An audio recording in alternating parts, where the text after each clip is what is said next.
Okay, so in this lesson, we are going to talk about interference checks or clash detection in Revit. So let's say, for example, you want to check if, or you want to coordinate if there's a clashes between your duct and pipes. So what you can do is you can go to the Collaborate tab, and then you look for Coordinate panel, and then you look for Interference check. So it runs an interference check report or shows the most recent report. So if you click the drop down arrow, you can see there's an option here, run interference check. The other one is show last report. So right now it is grayed out because we haven't even run our interference check.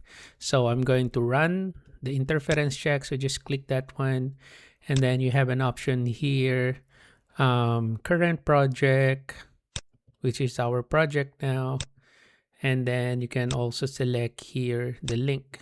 Okay, so what I'm gonna do is I want to coordinate or check the clashes between my services. So I'm gonna use current project, and then I'm gonna check here my ducts. So let's say I'm gonna do it ducts versus pipes and fittings. Okay, and then you also have an option here below if you want to select all and then click one box. Okay, or select all, none, or invert selection. Anyway, I'm going to click one box there. I only want the ducts, so it's gonna be ducts and pipe fittings, pipes. So I just need to select OK, and that's it. So you will now have here your interference report. So you have here by group. So category 1, category 2. So it shows the ducts and then the pipe fittings and pipes. So the other one is category 2, category 1. So it shows there the pipe fittings first and then the ducts. All right. And then I'll just go back to first category, and then you also have option here below, so you can see when it is created, last update. Okay, and then you can also select here show to highlight where's the clash, and if you want to export the model to an HTML file, you can also do that. If you want to pass it around your department, and then you can also refresh once you fix some issues. So let's say, for example, I want to see this clash here. So if you expand that one, you can see the clash there. You can also see there the ID, element ID of the duct, and then the pipe there that has a clash. So what you can do is you can click the pipe, for example, and then you can select here show, click show, and then it says there's no open view that shows any of the highlighted elements. So I'll just select your OK to search a good view so we can have a look at the clash. Just select OK, and let's see. And there you go. So there's that one. So if I click the duct there, so you can see there's the duct, orange, and then I have here the pipe. Now I want to get a nice view again. I want to show that to another view. So I'm gonna click this again. It's the same. How about show again? There you go. So what you can do also is, since you know that this is already the clash element, so I can select this object. Okay, select that object, and then I can select your selection box. All right, and then just click outside, just zoom in so you can see there the model, and then click that again. As you can see, it highlights. Click the pipes just to make sure. So that's the clash there. So there you go. So you can see. So that's how you check the clash. So let's say, for example, you want to adjust this. So what I'm gonna do is, I do not want to just simply move the pipe up. Okay, so I want to see the whole context of this clash here. So what I'm gonna do is the section box there is check, but as you can see, it doesn't show. So I'm gonna go to my visibility graphic overrides, and then go to annotation. I'm gonna make sure the section box here is checked. All right, so as you can see, it's not checked. So I'm gonna check that one and then select OK. And there it goes. So there's my box. So I'll just adjust that one. All right, and then I'm gonna make sure. All right. All right, so how about I adjust that to this side here?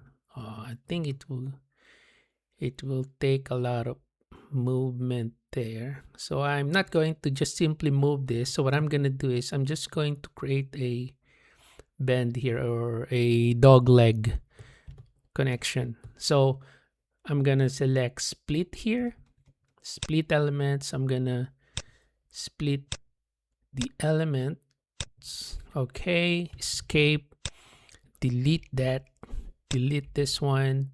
So I'm gonna click this. All right, so I'm gonna make this, let's say 10 feet 2 inches. Okay, so how about 5 inches? There you go. And then let me delete those fittings there.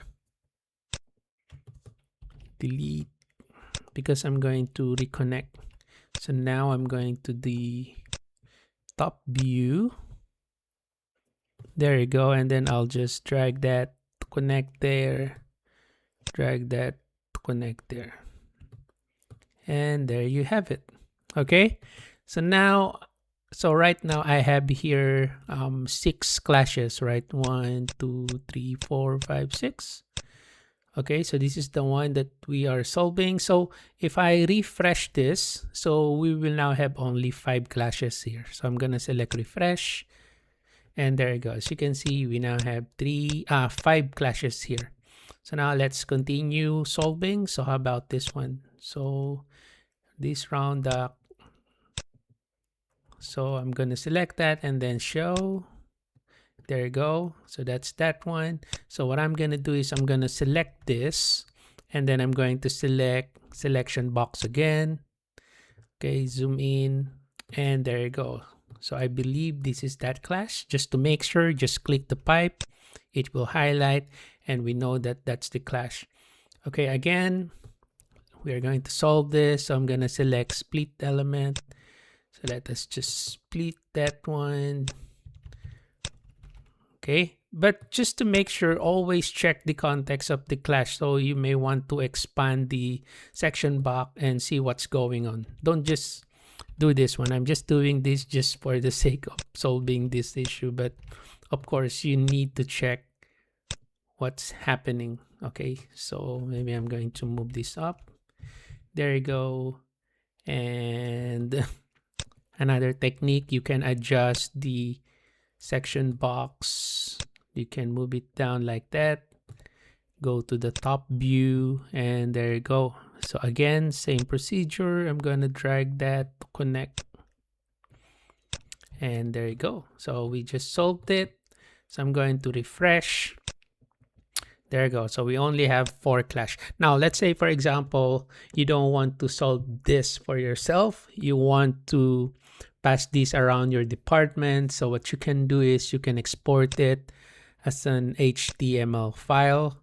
So say, for example, I'm going to save that to my clash folder. All right. And then this is date today is 2026 06/11. Okay, underscore clashes. Okay, and then I'll just select okay, save, and there you go. So it's now saved. So now I want to open that clash documents. Let's go to the clash, double click that, open, always, and this is now your clash report. Okay, so you can pass this around. So what you can do is you can use those ID there. Okay, so for example, I want to solve this number 3 clash here. Okay, So I'm gonna select that, and then I'm going to right click and copy that. Okay, and then going back to my Revit. So I'm gonna select here manage, and then look for select by ID. You just need to copy paste and then show. There you go. So where is it? So it's highlighted there. Let me show again. Oh, there you go, much clearer. So I'm gonna select here okay. So this is that one. So again, we're going to select that, and then selection box. Okay, and then we can see, where's the clash here? Oh, I think there's a clash there, right? So that one. So it's just a small clash between these fittings here, I believe. Yeah. So I'm just gonna select this, and then probably I'll just change this one to 7 inches just to move it up. Okay, so let's see. I'm going to refresh. So right now we have 4 clashes here. So if I refresh that, so now we only have 1 clash. So we solved multiple clashes on that particular issue. Okay, actually there's another issue here. So if you run your duct versus duct interference check, you will be able to see this on the list, but I'm not gonna do that. So what's this one? So let us clearly solve all the issues. So let's click that one, show. Okay, so where is it? Okay, this one here. Okay, so I'm gonna select that selection box. Okay, so where's the clash? Oh, this one, I believe. Yeah. Okay, so let's just click that one and then change it to 4 inches to move up and refresh. There you go. So no more clash.